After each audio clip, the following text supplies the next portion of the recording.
4:8. యెషయా గ్రంథము 54:8 చూడండి.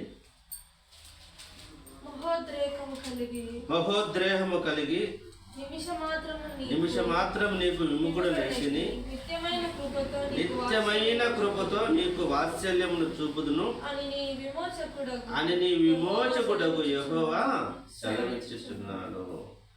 ఈ లేఖన భాగం ఆధారం చేసుకుని మన రెండో పాయింట్ ఏమంటే నిత్యమైన కృప ఇచ్చే దేవుడు. ఏమిచ్చే దేవుడు? మొదట భయం నిత్య జీవం ఇచ్చే దేవుడు ఈరోజు నిత్యమైన కృప చూపిస్తూ ఉంటాడు. విడువకని ఎడల కృప చూపించే దేవుడు. ఆయన కృప లేదే మనము జీవించలేము. ఆయన కృప సమృద్ధి గలవాడు.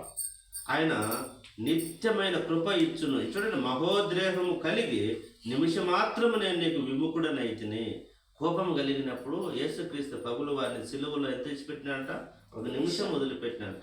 1 నిమిషం వదిలిపెడితేనే ఆయన ఎంత, నా తండ్రి నన్ను ఎలా చెయ్యి విడిచితివి, నా దేవా కదా, నా దేవా నన్ను ఎలా చేయి విడిచితివి అంటే ఆ నిమిషం మాత్రము దేవుని చేయి వదిలిపెడితే తట్టుకోలేకపోయినాడంట. ఈరోజు మనం ఎన్ని దినాలు దేవునికి దూరంగా బ్రతుకుతున్నాం, ఎంత సమయం దేవునికి దూరంగా గడుపుతున్నాం, మనం ఒకసారి ఆలోచన చేసుకోవాలి. యేసుక్రీస్తు ప్రభుల వారు సంబంధము 1 నిమిషం తెగిపోతేనే ఆయన బాధపడినాడు. ఈరోజు మన సంబంధాలు దేవునితో ఎన్ని రోజులు తెగిపోతూ ఉన్నాయి, ఎన్ని నెలలు తెగిపోతున్నాయి, ఎన్ని సంవత్సరాలు. ఒకసారి మనం ఆలోచన చేయాలి. ఆ మాట చెప్తాడు, నిత్య వాత్సల్యం చూపుతూ అని విమోచకుడు యెహోవా సెలవిస్తూ ఉన్నాడు, వాత్సల్యం చూపుతూ ఉన్నాడు, నిత్యమైన కృప చూపుతూ ఉన్నాడు అనే మాటను మనము జ్ఞాపకం చేసుకోవాలి. అలాగే యెషయా గ్రంథం 54:10 మనం చూస్తే యెషయా గ్రంథం 54:10 పర్వతములు తొలగిపోయినను మెట్టలు తత్తరిల్లినను నా కృప నిన్ను విడిచి ఎట్లా చూడండి, పర్వతాలు కదిలిపోయినా చూడండి, భూకంపం కలిగిన మెట్టలు తత్తరిల్లిన అంటే తత్తరిల్లడం అంటే కదలడం, అదలడం, ఇంత జరిగినా నా కృప నిన్ను మాత్రము విడిచిపోదు. ఎందుకు ఎట్లా విడిచిపోదు? మరి మనం ఆలోచన చేస్తూ ఉంటాం. మరి దేవుని కృప మనల్ని విడిచిపెట్టదు, ఇటువంటి జరిగిన మనల్ని విడిచిపెట్టదని మనం దేవుని వాక్యం మనతో మాట్లాడుతూ ఉన్నారు. మెట్టలు తత్తరిల్లిన ఆ మాట ఎంత చూడు, పర్వతములు తొలగిపోయినా.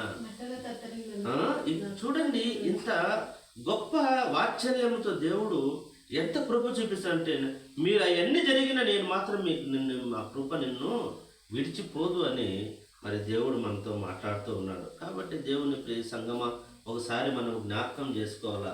దేవుడు నిత్యమైన మరి కృప చూపుతున్నాడు. ఇంతకుముందు మనకు మొదటి పాయింట్ నిత్య జీవం ఇస్తాడు. ఈరోజు నిత్యమైన కృప చూపించే దేవుడు. ఇంకొక మాట ఉన్నది, ఇర్మియా గ్రంథం 31:3 చూస్తే, శాశ్వతమైన ప్రేమతో నిన్ను ప్రేమించుచున్నాను కనుక విడువక నీ ఎడల కృప చూపుతున్నాను. శాశ్వతమైన ప్రేమ అంటారు. ఎంత ప్రేమ! ఆ ప్రేమ తాత్కాలికము కాదు, ఆ ప్రేమ కొద్ది కాలంలో ఉండేది కాదు, ఆ ప్రేమ మరి ఎట్టబడితే అట్లా చూపించేది కాదు. అది మనకు మానవులుగా మనము ఈ లోకంలో గొప్పవారైనా, స్నేహితులైనా, మన తల్లిదండ్రులైనా, ఎవరైనా కూడా కష్టం వచ్చినప్పుడు మనల్ని ప్రేమించరు, పగబెట్టుకుంటారు, కోపం చూపిస్తారు. కానీ దేవుడు చూడండి, ఆ ప్రేమ శాశ్వతమైనదంట. ఎంత ప్రేమ దేవుడు చూపించేవాడు, ఎంత కృప కలిగిన దేవుడు. శాశ్వతమైన ప్రేమతో నిన్ను ప్రేమించుచున్నాను గనుక విడువక నీ ఎడల కృప చూపిస్తే ఎంత ఈ మాట ఒక్క ఆ వాగ్దానంతో మన జీవితాన్ని ఎన్ని బాధలున్నా, ఎంత కష్టం వచ్చినా, ఎంత నష్టం జరిగినా కూడా ఈ మాటతో మనం ధైర్యంగా మనం ఉండాలి. చూడండి, దేవుడు ఎంత భరోసా మాట చెప్తున్నాడు. చూడండి, శాశ్వతమైన ప్రేమతో నిన్ను ప్రేమిస్తున్నాను, విడువక నీ ఎడల కృప చూపిస్తున్నాను. ఎంత దేవుడు గొప్ప దేవుడు! ఎందుకంటే ఆయన నిత్యము ఉండే తండ్రి. నీకు ఏమి ఇస్తాడో తెలుసా అంటే, మొదటి పాయింట్ నిత్య జీవం ఇస్తాడు, రెండవది నిత్యమైన కృప చూపించే దేవుడు, శాశ్వతమైన కృప చూపించేవాడు, శాశ్వతమైన ప్రేమ చూపించేవాడు. మరి కృప అంటే యోగ్యులని కాదు, మనం ఏదో ఆయనకు పనికొచ్చేవారమని కాదు, కానీ యోగ్యులు కానటువంటి వారిని యోగ్యులుగా చేసేదే కృప. అర్హత లేని వారికి అర్హత కలిగించడమే కృప. గ్రేస్ పీరియడ్ అంటూ ఉంటాం, గ్రేస్ మార్క్స్ అంటూ ఉంటాం మనం. అని చూసినారా? ఫెయిల్ అయిపోతే ఒకటి గ్రేస్ మార్క్ వేసి పాస్ చేస్తా ఉంటారు. గ్రేస్ అంటే కృప. ఈరోజు మనం పాపులము అయినా మనకు పరిశుద్ధత, పాపులము అయినా మనకు పరలోకం, మనము అనుభవించాల్సిన శిక్షను ఆయన అనుభవించి మనకు పరలోకం ఇస్తున్నాడు. అదే కృప, శాశ్వతమైన కృప. ఈరోజు నువ్వు ఆయన్ను సొంత రక్షకునిగా అంగీకరిస్తే ఆ కృపకు మనం పాత్రులమవుతాం. ఈ మాట మర్చిపోకూడదు. కాబట్టి మరి దేవుని ప్రియ సంగమ, మరి దేవుడు ఏమిచ్చాడు? నిత్యమైన కృప ఇచ్చును. మరి రోమిలకు రాసిన పత్రిక 5వ అధ్యాయం 21వ వచనంలో చూస్తే అక్కడ ఒక మాట, చివరి లైన్ నేను చదువుతాను చూడండి. పాపం ఎక్కడ విస్తరించునో అక్కడ కృప అపరిమితముగా విస్తరించును. పాపం ఎక్కడ? మనం అనుకుంటూ ఉంటాం లోకంలో పాపం ఉంది, లోకంలో పాపం ఉంది, అన్యాయం ఉంది అంటారు. కానీ ఎంత అన్యాయం విస్తరించినా దేవుని కృప కూడా మన పైన అంత విస్తారంగా ఉంటుంది. ఎంత దుర్మార్గంగా మరి లోకంలో జరుగుతూ ఉన్నా దేవుని కృప అంత విస్తారంగా మన పైన ఉంటుంది.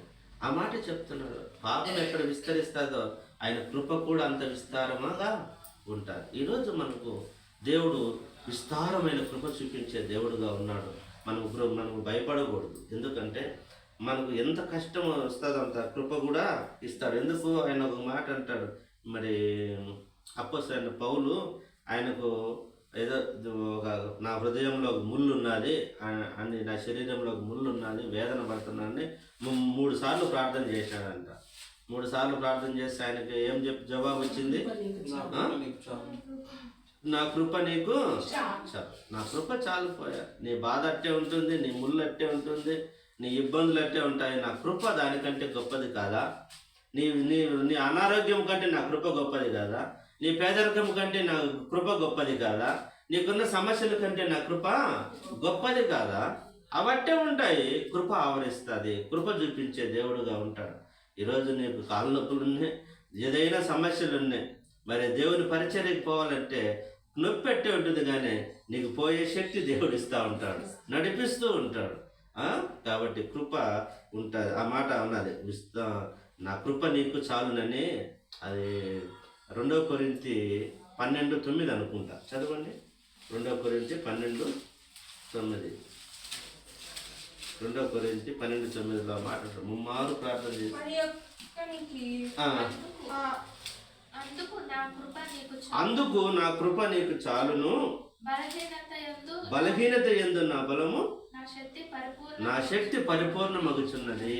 చూడండి ఎంత చక్కని మాట. నా శక్తి నీకు ఇస్తా పోయా అని దేవుడు మనల్ని ఈరోజు మనకందరికి చెప్తా ఉన్నాడు. దేవుడు నా కృప నీకు ఇస్తాను, నా కృప పరిపూర్ణమగుచున్నది మీ మెడల అని మరి చెప్తున్నాడు. అలాగే మరి కీర్తన గ్రంథం 36:5 వచనం చూడండి.